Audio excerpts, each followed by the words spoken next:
हरदम याद तै जानू तोहर मीठ बतिया गे केना के भूल पैबौ हम तोहर सुरतिया गे हर पल याद तै जानू तोहर मीठ बतिया गे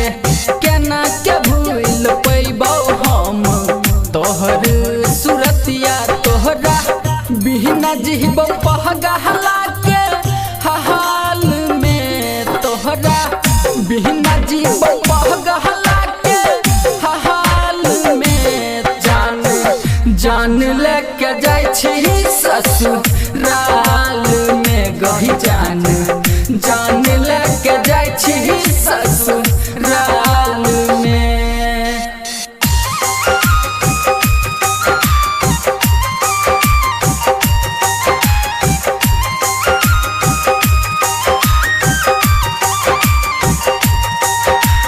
जेकरा बिना नहीं रही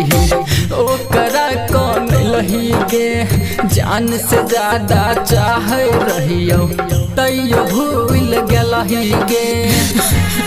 जान बोल कौन कमी रह गे जेकरा बिना नहीं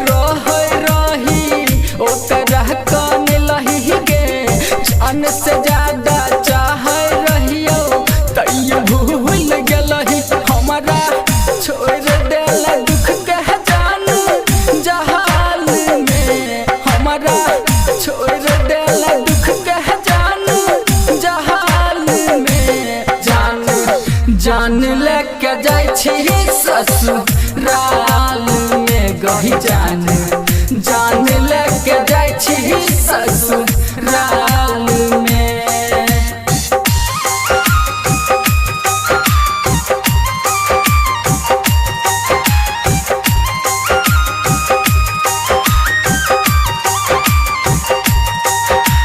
बन जेबही कठोर तू एतना हम नहीं जानलियो गे पियावा के संगे जाके जानू हमरा कौन लही गे जान पहले जानती हो तो प्यार नहीं करती हो बन जेबही कठोर तू एतना हम नहीं जानलियो गे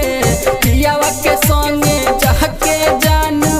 हमरा कौन लही बिपिन दीवाना में जीता हो ऐसन हाल में यादव मिथलेश में जीता हो ऐसन हाल में जान लेके जाय छी ससुराल में गही जान लेके जाय छी ससुराल में। Recording studio public music Dudhpura बाजार।